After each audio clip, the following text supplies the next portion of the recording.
E no Fono Convida de hoje, eu tenho o prazer de conversar com a Elisângela Faria, que é formada em Recursos Humanos, especialista em Gestão de Talentos em Tecnologia e atua em recrutamento e seleção há mais de 10 anos. Ela faz parte do Departamento de Talent Acquisition de uma multinacional alemã e é ela quem vai nos contar o que realmente importa durante uma entrevista de emprego. Muito obrigada por estar aqui hoje. Elisângela, seja muito bem-vinda. Obrigada, Paulo. Estou muito feliz de estar aqui. Obrigada pelo convite. Imagina. Então, vamos agora direto ao ponto.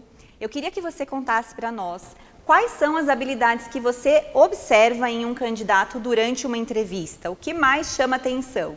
Paula, assim, antes de qualquer coisa, né, é importante a gente saber que para cada perfil se exige algo, né, diferente, competências diferentes, habilidades diferentes. Da mesma forma que para um profissional da área administrativa a gente espera algo, para um profissional da área de marketing a gente espera outro, tecnologia é totalmente diferente. Então, mas de modo geral, para cada cargo, para todos eles, existe uma base, né? Existe algo que é primordial para todos os cargos e a gente avalia de modo geral, que é a questão da comunicação, o relacionamento interpessoal, a questão do trabalho em equipe, o comprometimento, a motivação. Essas são competências básicas que é esperado de qualquer profissional, independente da área. Muito legal você tocar nesse ponto da comunicação, porque eu já vi, inclusive, até alguns estudos que trazem isso, que um dos pontos mais importantes durante uma entrevista é realmente a pessoa saber se comunicar bem, porque isso já traz indícios de que ela vai conseguir, por exemplo, se relacionar bem com os colegas de trabalho, trazer sobre questões que ela precisa dividir numa reunião de forma mais assertiva. Então, é muito interessante você pontuar essa questão. E agora eu gostaria que você trouxesse também o que é importante fazer durante a entrevista e principalmente o que evitar nessas situações. Eu até costumo falar para os profissionais, né, que o processo de entrevista ele é um processo de venda, né? Acho que até um costume muito antigo, né, e o pessoal vem trazendo até hoje, no momento da entrevista foi aquela coisa robótica, né, perguntas e respostas. E não, a entrevista, ela é um processo de venda, né? O profissional, ele tem que se vender para aquela pessoa, mostrar que ele é o melhor profissional, dentre outros, que possa assumir aquela posição. Então, é ideal que esse profissional, ele se prepare, não só fisicamente, mas, quando eu falo fisicamente, estar cansado, alimentado, porque a gente sabe que isso interfere no humor e até mesmo no comportamento ali da pessoa. Estar no local adequado, antes de tudo, né? Não, a gente já teve bastante casos de pessoas que fazem entrevista até mesmo em praças, dirigindo. Então, o ideal é ter uma preparação até mesmo do local, a questão física, emocional, e aí sim a pessoa vai se preocupar em separar os cases de sucesso dela, né? Comentar quais foram as principais atuações, onde ela teve atuações de grande relevância, onde ela fez a diferença na empresa. Então, é sempre bom ter na ponta da língua essas informações.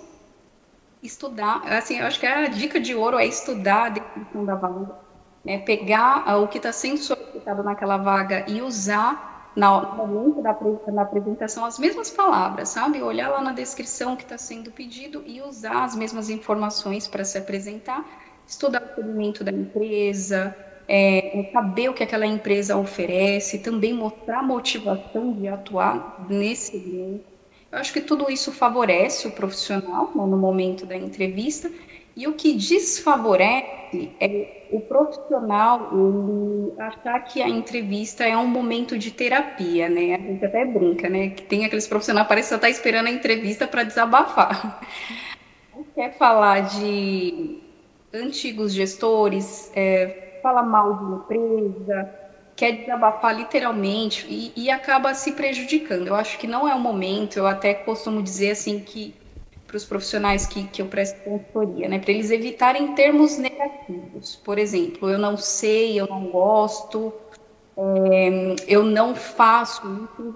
Não usar termos negativos, sempre preferir falar da forma eu prefiro dessa forma, eu me dou melhor desse jeito. evitar termos negativos e citar situações negativas de empresas anteriores. Eu acho que isso é bem ruim. É ruim até por ser antiético também, né? Você está ali se candidatando para uma vaga, uma nova oportunidade, falar mal da onde você já esteve, da onde você teve oportunidades também, não pega bem. E eu sei que num momento de entrevista, as habilidades técnicas, o conhecimento que aquela pessoa tem contam muito para o cargo, mas habilidades comportamentais também. Eu queria que você me dissesse também, na sua experiência, o que conta mais? A habilidade técnica para aquela função pretendida ou as habilidades comportamentais?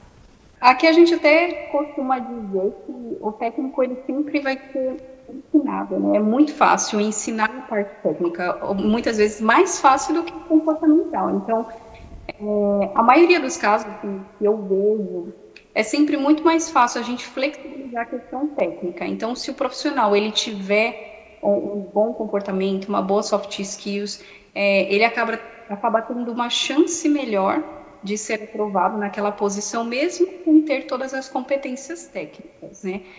A gente vê isso acontecendo frequentemente, diferente daquele profissional que ele tem todas as competências técnicas necessárias, porém possui um mau comportamento, uma má postura, uma má comunicação.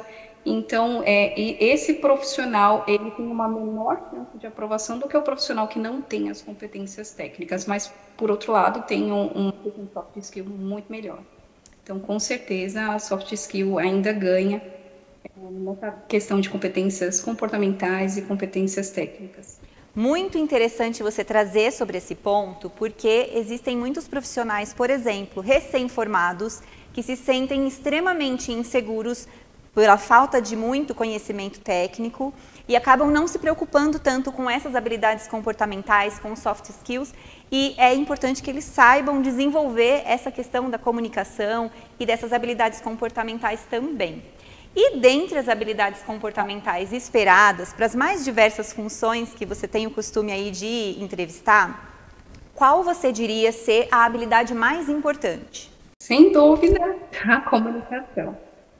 Eu acho que esse é um ponto crucial assim, para todas as vagas, independente de cargo, seja para cargos mais júniores, cargos sêniores, vagas operacionais, administrativas, tecnologia, enfim, acho que a comunicação hoje está vindo 100% das descrições das vagas. Então, quando a gente recebe, né, a descrição da vaga por parte das empregadoras, sempre tem o quesito comunicação.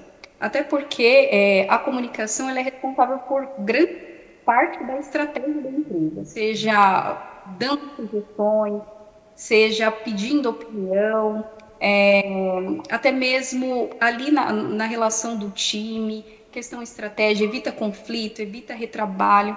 Então, a comunicação ela é muito importante, independente do cargo, independente da senioridade.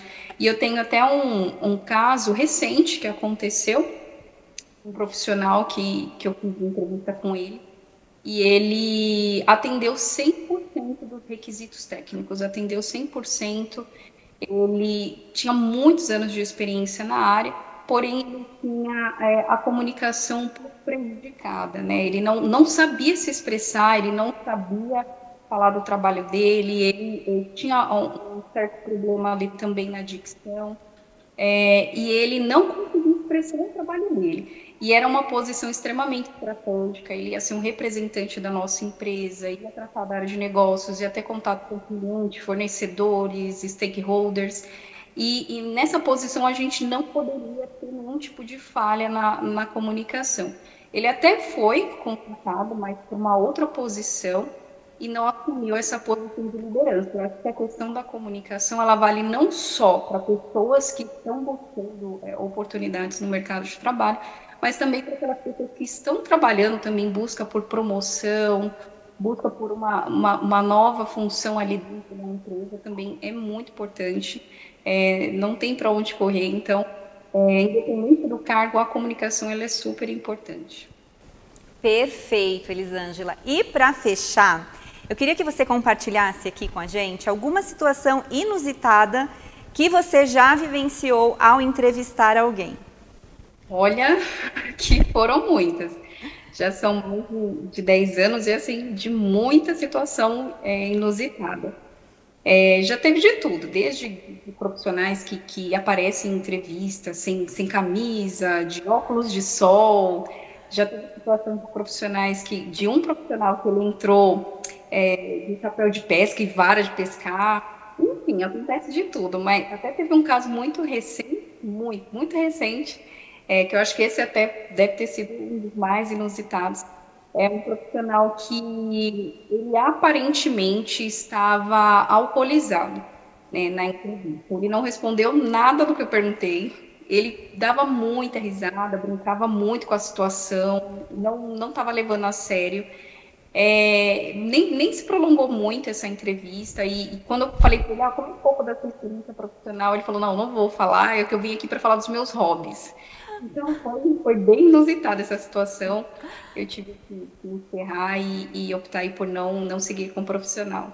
Tem coisas que a gente conta e só vivendo mesmo para acreditar, né?